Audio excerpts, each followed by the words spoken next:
बात करने के लिए लॉगिन करें www.astrotak.com। अगर राहु और केतु आपकी खाने पीने की आदत बिगाड़ रहे हों तो नाग पंचमी पर तुलसी का एक पौधा लगा दीजिएगा अपने घर में, चाहे गमले में चाहे जमीन पर, और उसकी उपासना करिएगा। आपके लिए बहुत अच्छा रहेगा। तुलसी का एक पौधा नाग पंचमी पर लगाइए, उसकी नियमित रूप से पूजा करिए, आपके खान पान की आदत में सुधार होगा।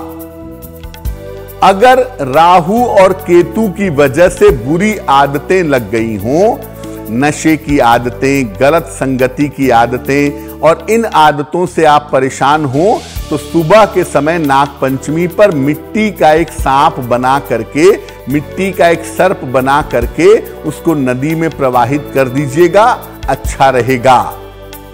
राहु केतु की वजह से अगर आपके जीवन में बार बार उतार चढ़ाव होता है, कभी ऊंचाइयों पर पहुंच जाते हैं, कभी बिल्कुल नीचे आ जाते हैं, उतार चढ़ाव ज्यादा होता है, तो 7 तरह के अनाज का एक साथ दान कर दीजिएगा। नाग पंचमी के अवसर पर किसी गरीब व्यक्ति को, निश्चित रूप से आप उतार चढ़ाव से बचे रहेंगे।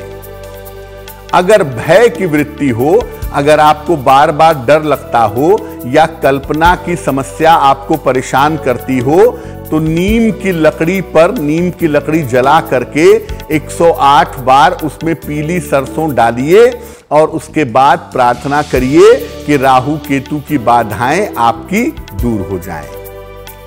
राहु केतु से संबंधित कोई भी समस्या हो जिंदगी में, राहु केतु का एक्सिस ठीक ना हो, राहु केतु की वजह से सेहत में दिक्कतें होती हों, राहु केतु की वजह से रोजगार स्थिर नहीं होता हो, तो आप नाग पंचमी के दिन नीले कपड़े में सफेद चंदन का टुकड़ा बांध करके इसको अपने गले में धारण करिए। इसको साल साल भर पर इसको बदलते रहिएगा, तो इसको पहनने से राहु केतु की बाधाएं दूर हो जाएंगी। अब आपको बताते हैं कि अगर राहु केतु की वजह से जिंदगी में कोई भयंकर समस्या है, कोई बहुत बड़ी समस्या है, तो उस समस्या को दूर करने के महा उपाय को कैसे करेंगे। राहु केतु की वजह से भयंकर समस्या है, राहु केतु की दशा और अंतरदशा चल रही है, जिसकी वजह से आपकी जिंदगी में मुश्किलें हैं, तो नाग पंचमी पर कौन सा महा उपाय करेंगे। एक बड़ी सी रस्सी ले लें, किसी भी रंग की रस्सी हो, लेकिन कॉटन की, सूत की बनी हुई या धागे की बनी हुई हो, नायलॉन की रस्सी नहीं होगी, नॉर्मली सूती या कॉटन की बनी हुई एक रस्सी ले लें। इसमें 7 गांठें लगा करके सांप बनाइए। 7 गांठें लगा करके इस रस्सी को अपने सामने एक आसन पर रख दीजिए और ये मान करके रखिए कि ये सांप है, आपको इसकी पूजा करनी है। इसको कच्चा दूध, बताशा, फूल अर्पित करें और साथ में गुग्गल की धूप बत्ती जलाएं। राहु का एक मंत्र है, ओम रांग राहवे नमः। ये धूप बत्ती जलाने के बाद 108 बार पढ़ें। और केतु का एक मंत्र है, ओम कें केतवे नमः। इस मंत्र का 108 बार जप करें। इसके बाद रस्सी को उठाएं और एक एक करके रस्सी की सारी गांठों को खोल दें। अब रस्सी को बहते हुए जल में प्रवाहित कर दें, तो राहु केतु की बाधाएं आपकी दूर हो जाएंगी। देखिए, जब आप रस्सी की गांठें खोलते जाएंगे तो आपके जीवन में राहु केतु की वजह से जो गांठें हैं, जो बाधाएं हैं, वो बाधाएं दूर होती चली जाएंगी। और इस रस्सी को बहते जल में प्रवाहित कर दीजिएगा। राहु केतु की जीवन में कितनी भी बड़ी समस्या क्यों ना हो, कितनी भी भयंकर समस्या क्यों ना हो, उस समस्या से छुटकारा जरूर मिलेगा।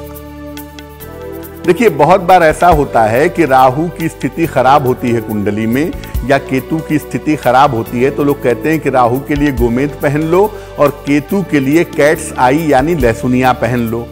देखिए, अगर राहु केतु कुंडली में बहुत फेवरेबल पोजीशन में नहीं है तो भूल कर भी गोमेद और लहसुनिया मत पहनिएगा।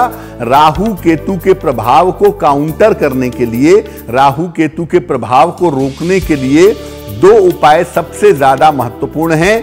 पहला उपाय तो यह है कि भगवान शिव की जितना संभव हो उतना संभव पूजा करनी चाहिए, और दूसरा उपाय यह है कि मोती या माणिक्य में से एक कोई रत्न बनवा करके आप पहन सकते हैं। राहु केतु से संबंधित बाधाएं आपकी निश्चित रूप से दूर हो जाएंगी। और नाग पंचमी के पर्व पर आप कौन से उपाय करें वो तो हमने आपको बता ही दिया, लेकिन जब आप नाग पंचमी पर भगवान शिव और उनके गले में विद्यमान सर्पों की पूजा करेंगे तो आप ये प्रार्थना करिएगा कि आपके जीवन में, आपके परिवार के लोगों के जीवन में जो राहु केतु का दुष्प्रभाव है वो आसानी से दूर हो जाए, तो निश्चित रूप से आपको लाभ होगा।